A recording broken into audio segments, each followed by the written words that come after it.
الحمد للہ نحمده ونصلی علی رسولہ الکریم۔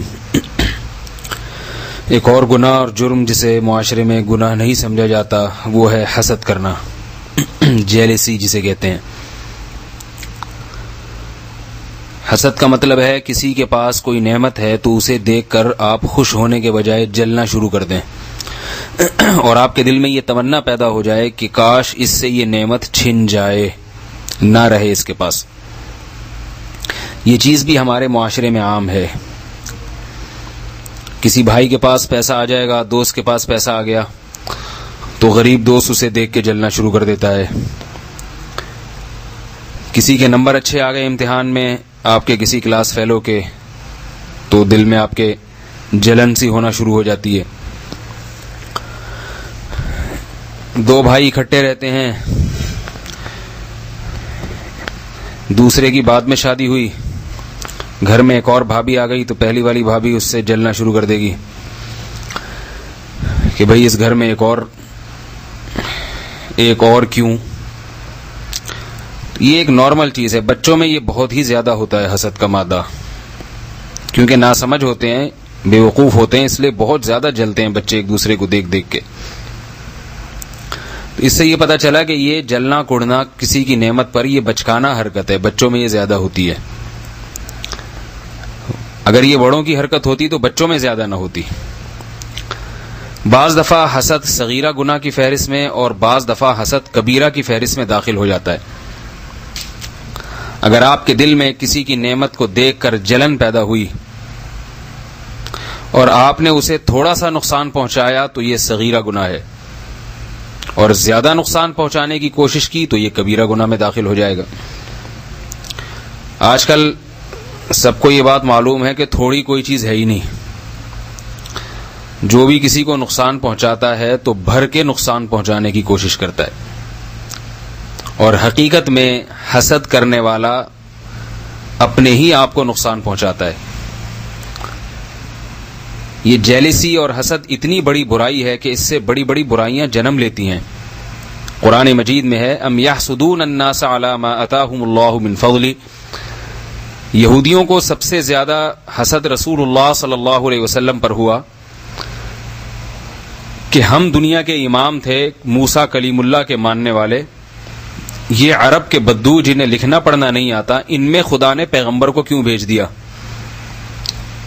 تو اب ہمیں ان کو مقتدا اور رہبر ماننا پڑے گا تو ہم چھوٹے بن جائیں گے اور عرب بڑے ہو جائیں گے۔ اسی جیلسی میں، حسد میں انہوں نے ایک سچے نبی کا انکار کیا اور ہمیشہ ہمیشہ کی جہنم کے مستحق بنے۔ تو اللہ تعالیٰ نے اہل یہود اور اہل نصارہ کے اس حسد کا بھی قرآن مجید میں ذکر کیا ہے کہ یہ محمد صلی اللہ علیہ وسلم سے جلتے ہیں۔ ہاں، بہت سے ان میں ایمان بھی لائے اور بہت سے جیلسی کی وجہ سے انکار کر بیٹھے۔ تو اب سوچ لینا چاہیے کہ حسد کتنی بڑی آفت ہے کہ جس سے انسان بسا اوقات ایمان کی نعمت سے محروم ہو جاتا ہے، پیغمبروں تک کا انکار کر دیتا ہے۔ یہ اتنی بڑی برائی ہے کہ قرآن مجید میں باقاعدہ ایک سورت نازل ہوئی حاسدوں کے شر سے بچنے کے لیے۔ قل اعوذ برب الفلق من شر ما خلق ومن شر غاسق اذا وقب ومن شر النفاثات فی العقد ومن شر حاسد اذا حسد۔ فرمایا نبی آپ اللہ سے پناہ مانگیے حاسد کے شر سے جب وہ حسد کرنے لگے۔ اب یہ ایک ایسی چیز ہے، بسا اوقات اس پہ انسان کا کنٹرول نہیں ہوتا، غیر اختیاری طور پر انسان کے دل میں کسی دوسرے مسلمان کے خلاف جذبات بھڑکتے ہیں۔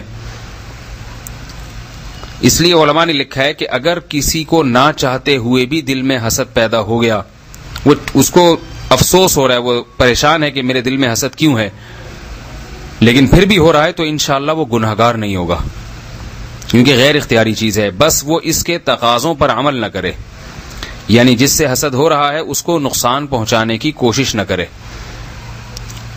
اور اپنے علاج کی فکر میں لگ جائے۔ اب اگر آپ کو کسی کی نعمت دیکھ کر آپ کے دل میں جلن ہوئی تو اب آپ نے کچھ کام کرنے ہیں جو شریعت کا حکم ہے۔ پہلا کام یہ سوچنا ہے کہ بھائی تقدیر میں جو چیز لکھی ہے وہ ٹل نہیں سکتی۔ اگر اللہ نے آپ کے کسی بھائی کو، کسی بہن کو زیادہ نعمت دے دی تو یہ اس کی تقدیر کا حصہ تھی اور یہ چیز اس کو مل کر رہنی تھی. تو جو چیز جس کو لازمی ملنی ہے اس پہ انسان افسوس کیوں کرے؟ خوش نہیں ہو سکتے تو کم از کم افسوس تو نہ کریں. اور آپ کو وہی ملے گا جو آپ کی تقدیر میں لکھا ہوا ہے. اور اصل آخرت ہے، آخرت کی طرف توجہ دے انسان، وہاں انشاءاللہ ظلم زیادتی کسی کے ساتھ نہیں ہوگی. دوسری چیز، جس کے لیے دل میں حسد پیدا ہوا اس کے لیے دعا مانگی جائے کہ اے اللہ تو اس کو اس نعمت میں مزید ترقی دے دے. یہ کام تو بڑا مشکل ہے، دل تو چاہ رہا ہوگا کہ اس کو کچل دیں، گردن دبا دیں، اس کی بد دعائیں دے دے کے مار دیں اس کو. لیکن ایسے موقع پہ یہ سوچنا چاہیے کہ ایک مشہور مثل ہے کہ اگر کوؤں کی بد دعائیں سے بیل مرتے تو کوئی بھی بیل زندہ نہ رہتا دنیا میں. تو حاسد کی بد دعاؤں سے کیا ہوگا؟ اس لیے حاسد کو چاہیے، حسد کرنے والے کو چاہیے کہ اپنے علاج کی فکر کرے اور جس کے لیے دل میں برائی کا خیال پیدا ہو رہا ہے اس کے لیے دعا مانگے. اللہ سے یوں کہے کہ اللہ تو نے اس کو، میرے اس بھائی کو دولت دی تو تو اس کی اس نعمت میں مزید ترقی عطا فرما. دل تو جلے گا لیکن اس سے آپ کے دل میں حسد کے خیالات ختم ہو جائیں گے اور جس کے لیے دعا کر رہے ہیں اس کی محبت دل میں پیدا ہو جائے گی. تیسرا کام، جس سے حسد ہے اس کی برائی یا غیبت کرنے کے بجائے لوگوں کے سامنے اس کی تعریف کی جائے. دل تو نہیں چاہے گا یہاں بھی، لیکن اللہ کے لیے اگر آپ یہ کام کریں گے تو انشاءاللہ آپ کی اس بیماری کا بھی علاج ہو جائے گا. آپ کے دل سے یہ غلط شیطانی خیالات بھی ختم ہو جائیں گے، دل کو سکون بھی مل جائے گا. اور سب سے بڑی بات یہ کہ انشاءاللہ جو نعمت اللہ نے دوسرے کو دی ہے اللہ اس سے بڑی نعمت آپ کو عطا فرمائیں گے. اللہ کا وعدہ ہے کہ جو اللہ کی تقدیر پر راضی رہتے ہیں، اللہ کے فیصلوں پر راضی رہتے ہیں، اللہ ان کو مزید نوازتے ہیں. لئن شکرتم لازیدنکم، اگر تم شکر کرو گے، میری تقدیر پر راضی رہو گے تو میں مزید تمہیں عطا کروں گا. تو یہ وہ کام ہیں جو کرنے چاہیے. ہمارے ہاں ایسا نہیں ہوتا. دل میں جب کسی کے بارے میں غلط خیالات آئے تو فوراً اس کی غیبتیں شروع کر دیتے ہیں، اس کو ذلیل کرنا، اس کو بدنام کرنا کہ کہیں اس کی عزت نہ ہو جائے. اور یہ سارا تقدیر پر راضی نہ رہنے کا نتیجہ ہے. انسان تقدیر پر راضی ہو کہ بھائی جو جس کو ملنا ہے اللہ نے دینا ہے تو اس کو دے دے. اب بار بار یہ یہودی کہتے تھے کہ ہمیں نبوت نہیں ملی، محمد صلی اللہ علیہ وسلم کو کیوں مل گئی؟ تو اللہ نے اس کا جواب قرآن مجید میں دیا، ہم یقسمون رحمت ربک، کیا اللہ کی رحمت تقسیم کرنے کی ٹھیکیداری تمہارے پاس ہے؟ کیا ذمہ دار تم ہو؟ تو اللہ کی دین ہے، جس کو چاہے دے دے. پھر اللہ نے قرآن میں فرمایا کہ ہم دولت جس کو چاہتے دیتے ہیں. تمہاری مرضی سے دولت تقسیم نہیں ہوتی تو نبوت کیسے تقسیم ہو سکتی ہے؟ تو حالانکہ دولت تو نبوت کی نسبت بہت ہی کم درجے کی چیز ہے.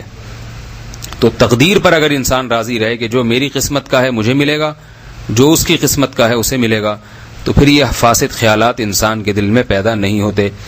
رسول اللہ صلی اللہ علیہ وسلم نے فرمایا، حدیث میں آتا ہے کہ لا تحاسدوا ولا تباغضوا، اے مسلمانوں ایک دوسرے سے حسد نہ کرو، بغض نہ رکھو.